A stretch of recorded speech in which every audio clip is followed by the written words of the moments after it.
Bonjour à toutes, bonjour à tous. Alors j'espère que vous allez bien. J'espère que ce très important mois de novembre, saison du Scorpion, a bien démarré pour vous. Je l'avais intitulé Les yeux s'ouvrent et nous aurons une pleine lune bientôt, dans quelques jours, le 8 novembre à 12h02 heure de Paris. Et cette pleine lune sera assortie d'une éclipse lunaire cette fois, totale. La nouvelle lune était assortie d'une éclipse solaire partielle et cette pleine lune, une éclipse lunaire totale. Donc nous sommes dans la saison des éclipses qui renforcent les aspects astrologiques très puissants. Nous sommes en train de sortir d'un long cheminement, d'un lent processus dont le point culminant a démarré en 2020. Et là, nous sommes en train de sortir de ce processus. Des nouvelles portes s'ouvrent. C'est douloureux, c'est difficile parce que ça nous met face à nos propres contradictions, à nos propres insuffisances, face à nos peurs. Et puis ça nous montre aussi ce que nous devrions faire. Et le mot-clé de cette pleine lune, c'est oser, parce que les yeux s'ouvrent. Et qu'est-ce que tu vas faire en fait de ce que tes yeux t'ont montré? Voilà, il va falloir oser. Parlons un peu de cette pleine lune. Elle va se former à 16 degrés dans le signe du Taureau. 16 degrés, c'est l'énergie de la maison Dieu. Voilà, vous voyez, on est en plein nœud nord, en Taureau. On a une énergie de déconstruction parce que le carcan était devenu trop étroit, ça ne fonctionnait plus. Donc il y a eu une prise de conscience, vous voyez, ça se passe ici, au sommet. Il y a eu une prise de conscience, l'énergie a fait sauter les verrous, et les personnages qui étaient à l'intérieur, qui vivaient dans cet espace fort réduit, eh bien ils ont été expulsés, parfois de leur propre fait, parfois de force. Mais quand vous regardez bien, la maison de Dieu, elle ne conduit pas à la mort. Nous avons les mains très importantes dans le tarot. Nous avons les mains qui amortissent le choc, ce qui veut dire qu'on va pouvoir refaire, recréer. Et quand vous regardez l'arrière-plan de la lame, nous ne sommes pas dans un terrain de désolation. Nous sommes dans un terrain qui est prêt pour un nouveau départ, de nouvelles conquêtes. Donc, c'est normal parce que cette pleine lune, elle va être conjointe à Uranus. Uranus qui est rétrograde. Donc va-t-on oser ou pas utiliser son énergie? Et elle sera aussi conjointe au nœud nord, dont j'ai déjà longuement parlé. Donc nous sommes vraiment dans cette énergie de déconstruction, reconstruction, libération, ouverture.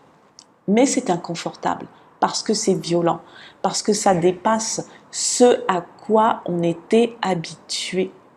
Voilà. On va faire un petit retour en arrière. Le 30 avril dernier, nous avons eu la nouvelle lune dans le signe du Taureau. Et cette fois, elle était à 10 degrés, énergie de la roue de la fortune. Grand changement, mais être capable d'assumer, de gérer ces changements avec le diable qui est en position, qui est au poste de commandement de cette roue. Voilà, donc grand changement, énergie de changement, mais qui ne vont pas se passer bien automatiquement. Il faut pouvoir les piloter, sinon la roue, elle partira n'importe où. Cette nouvelle lune du 30 avril était déjà en conjonction à Uranus, d'où l'énergie de changement. Et à cette époque, Uranus s'était débarrassé de son fichu carré avec Saturne. Et il était en aspect harmonique, avec un beau Mars en poisson, tout gonflé d'énergie de dissolution. Donc, vous pouvez vous demander, essayez de rafraîchir vos souvenirs et demandez-vous, que s'est-il passé à ce moment? Qu'est-ce que vous avez changé ou compris? Quelles sont les prises de conscience qui se sont activées? Voilà, moi je sais que pour ma part, c'est la période où j'ai décidé de changer de vie, de partir. Mais je ne suis pas la seule dans ce cas. Donc, essayez de vous rappeler comment ça s'est passé à cette époque. Aujourd'hui, revenons à notre pleine lune Nous sommes en novembre, le 8 novembre. Cette énergie, elle est à son paroxysme et elle n'est pas forcément confortable parce que les obligations Scorpion se matérialisent. Clôturer, transformer, persévérer aussi, s'imposer, les métamorphoses. Et la Lune, vous voyez, la Lune, là, avec la conjonction qu'elle forme à Uranus et au nœud nord en Taureau, elle est dans l'accomplissement de la mission du nœud nord. Donc il y a toute une base à revoir. Mais en mode éclipse, eh bien, on ressent de l'insécurité. On ressent de la peur. Est-ce que je vais y réussir? Est-ce que je vais oser? Est-ce que j'ai ma bouée pour flotter sur les eaux sombres du Scorpion? Donc, c'est vraiment le moment actuellement, et plus particulièrement autour de cette date du 8 novembre, de puiser en soi et de comprendre que certaines situations ne peuvent pas rester en l'état. Et le mot-clé, ça va être oser. Oser parce que le carré d'Uranus avec Saturne s'est reformé. Et du coup, la Lune, elle est dedans. Et le nœud nord, il est dedans. Donc, face à toute cette puissance qui nous amène vers l'avant, ce carré de Saturne, Saturne représente l'adulte intérieur, va nous demander, on se questionne, est-ce que je suis légitime pour le faire? Est-ce que je suis assez costaud pour le faire? Est-ce que je suis de taille pour le faire? Est-ce que je vais réussir à gérer tout ça? Et si jamais ça ne marche pas, est-ce que je vais réussir à assumer moi seule les conséquences? Voilà. Et ça peut toucher le travail. Est-ce que je vais oser me lancer dans ce projet? Ça peut toucher une relation. Est-ce que je vais oser modifier cette relation pour qu'elle m'apporte quelque chose qui me corresponde mieux? Voilà, ça peut toucher tous les domaines de vie. Est-ce que je vais y arriver? Est-ce que je suis assez grand pour ça? Donc, va-t-on oser passer outre? Vous voyez, j'ai pris des notes pour vous. Va-t-on oser passer outre? Va-t-on oser passer outre les limites, les nôtres déjà, celles qu'on s'impose par peur, parce qu'on pense qu'on ne sera pas capable, parce qu'on pense que ça sera la catastrophe si on se lance dedans? Et puis les limites que les autres nous imposent, des limites de l'éducation, mais aussi des limites au quotidien par leur comportement. Les autres aussi nous restreignent dans un champ d'action, ils peuvent nous opposer des fins de non-recevoir ou bien persister dans des attitudes qui sont bloquantes et qu'on ne pourrait faire bouger qu'en osant justement, en osant passer outre. La question à se poser pendant cette période où les yeux s'ouvrent, c'est est-ce que je vais oser déconstruire pour reconstruire? On est vraiment dans le point culminant de ce très puissant nœud nord en Taureau, de sud en Scorpion. Est-ce que je vais oser déconstruire pour reconstruire? Parce que les yeux s'ouvrent sur ce qui ne fonctionne pas, sur ce qui est faussé. Et moi, ce que j'ai ressenti, c'est que là où on joue petit, il faut oser voir grand. Il faut oser voir à la hauteur de ce que l'on souhaite. Et ça vaut aussi bien pour le matériel que pour l'émotionnel, le relationnel, l'amour. Et c'est vraiment le sens de la carte du ciel. En ce jour de pleine lune, nous avons Cérès qui est en Vierge, qui forme un aspect harmonique à cette lune. Et Cérès en Vierge, elle amène de la sagesse, elle amène de la lucidité. Et c'est là où les yeux s'ouvrent vraiment. Mais il ne suffit pas que les yeux s'ouvrent. Il faut en tirer les conséquences du mieux qu'on peut, du mieux qu'on peut. Mais au moins se dire, c'est donc ça.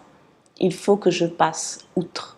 Voilà, outre ta peur d'oser, ta peur de créer un truc, ta peur de te lancer, ta peur de dire peut-être à quelqu'un que tu l'aimes ou que tu ne l'aimes plus. Voilà, tu vois, mais voilà, c'est ça. Donc pour autant, ce n'est pas facile parce qu'il y a de la résistance. Et on peut s'accrocher à ce qui est, parce que l'éclipse, elle bloque la perception intuitive. Quand on regarde la carte du ciel, eh bien Vénus et Mercure sont tous les deux en Scorpion et ils sont en opposition à cette pleine lune. Donc, les liens aux autres sont affectés. l'affect, l'amour, mais aussi le système de pensée, la parole, la communication. Et le système de pensée aussi, ça c'est important. Et puis les valeurs. Les valeurs. Voilà, tout cela nous oblige à nous confronter au détachement nécessaire, d'une part, et puis à la force de s'imposer, d'autre part. Je vous montrais la roue de la fortune. Si vous ne possédez pas le diable, c'est pas la peine, c'est compliqué.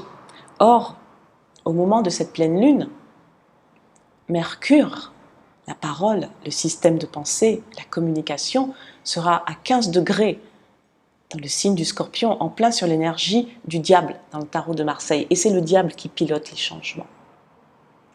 Donc s'il y a quelque chose qui ne nous satisfait pas dans notre vie, là où on se sent limité, freiné, frustré tout simplement, Saturne est frustré, bien il faut oser le faire, il faut oser dire, faire pour pouvoir débloquer.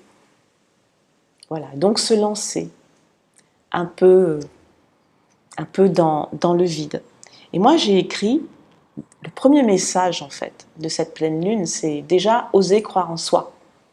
Oser croire en soi. Analyser la situation d'un œil critique et sans concession, sans faux semblant, et croire en soi pour opérer les métamorphoses plutoniennes nécessaires. Le deuxième message, c'est derrière ce masque, derrière quel masque se cache-t-on pour ne pas oser? Voilà. Les yeux s'ouvrent. Donc il est temps, les amis, que nous nous regardions avec notre taille d'adulte, en déconstruisant les vilaines habitudes de l'enfant intérieur. Voilà. Je vous retrouverai bientôt pour vous parler de la ligne de temps pour 2023 que je vais organiser à la fin du mois de novembre. Et je vais profiter de la nouvelle lune en Sagittaire. Voilà, on en reparlera. Je vous embrasse. Je vous souhaite une belle pleine lune en Scorpion. Allez-y, on ose, on est grand, on est fort. Force et honneur.